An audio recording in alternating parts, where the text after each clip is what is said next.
যতবার বাইরে যেতে চাই ততবার তুই ব্যাগ রাখিস, টাকা পয়সা দিতে চাইস না। থুক, এখন যা দিলেন দিলাম, তারপরে আরো শাস্তি আছে। যাবই না, মোটটাই নষ্ট করে দিল।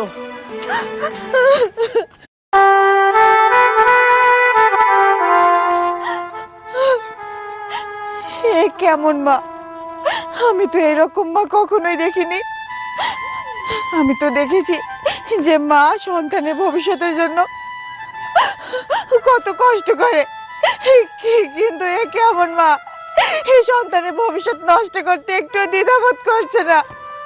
যত যাই হয়ে যাক না কেন, আমি আমার স্বামীর পরিশ্রমের টাকা এইভাবে নষ্ট হতে দেব না, কখনো না।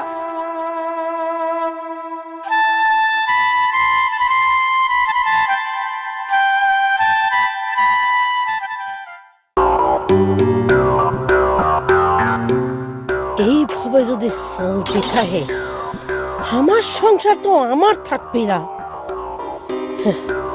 ও যেরকম করা শুরু করেছে, হাই টাকা পয়সা আগলাচ্ছে, দুদিন পর আমার সাওয়ালে আগলাবে নি। আর আমি অনামিকা বয়সে থাকতে আমার সাওয়ালেকেও আগলায় ফেলবি, সব সংসারের রাশ ও ধরে ফেলবি। এটা তো শোনা আমি হতে দেব না। আমি অনামিকা বসে থাকতে আমার সংসারের রাজ বেটার বউ ধরবি, তা তো হবে না। তার জন্য কি করা লাগবে? একটা জব্বর একটা প্ল্যান আটা লাগবে, যেন সাপও মারে লাঠিও না ভাঙে।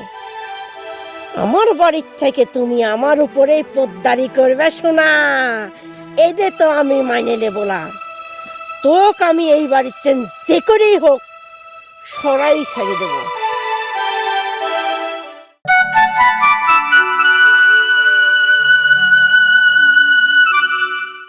বোমা, কি ব্যাপার? তুমি এই বালতি ভরা পানি এই দিকে নিয়ে আসতেছো, কারণটা কি? এত পানি নিয়ে আসতেছো কেন? চাচা, ওই যে আমাদের গ্রামের ওই যে পূর্ব পাড়াতে কুয়া আছে, ওই কুয়া থেকে পানি আনতে গেছিলাম।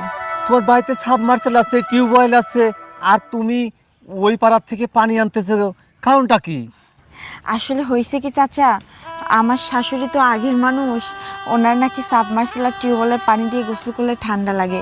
সেই জন্য আমি প্রতিদিন এই গোসলের পানিটা ওই কুয়া থেকে ওনাকে এনে দেই, তারপর উনি গোসল করে। আরে কয় কি, বাড়িতে সাবমার্সেল টিউবওয়েল থাকতে তুমি অত দূর থেকে পানি এনে দাও, এটা কি ঠিক কাজ করতেছে তোমার শাশুড়ি? কত তাছাড়া তোমার শাশুড়ির বিষয়টা আমার কাছে ভালো লাগতেছে না। তুমি বউ মানুষ, তোমার শাশুড়ি নিজে যাইতে পারতে, গোসল করে আসতে পারতো, এই পানি টানার কি দরকার? কি যে বলেন না চাচা, আমার শাশুড়ির তো বয়স হয়েছে, আমার শাশুড়ি এত কষ্ট করে যাবে, কি দরকার? আমি তো আছি, আমি ওনাকে প্রতিদিন পানি এনে দেই, আমার কোনো কষ্ট হয় না। মারে, কষ্ট না হোক তোমার, কিন্তু বিষয়টা তো খারাপ দেখা যায়। তুমি বউ মানুষ না? আর তোমার শাশুড়ি এই যে কি বলবো, আসলে আমি বলতে পারি না। সে তো আমাদের ছোট ভাই বউ হয়, ভালো ভালো কাপড় পরে, গহনাগাতি পরে, তার ছেলে থাকে প্রবাসে, টাকা পয়সা ইনকাম করে পাঠাচ্ছে, অথচ সে এইভাবে বিলাসিতা করতেছে। বিষয়টা আমার কাছে ভালো লাগে বৌমা, ভালো লাগে না। আচ্ছা বৌমা, তুমি পরে থাকবে ভালো ভালো গহনাপাতি, ভালো শাড়ি পরবে, সেটা তা নয়, অথচ উল্টা পাল্টা করে হলো তোমার শাশুড়ি। এটা কি এই গেলে কি ঠিক করতেছে? তোমাকে বুঝাইতে হয় যে আম্মা আপনি এভাবে চলেন কেন, এটা তো ঠিক করেন।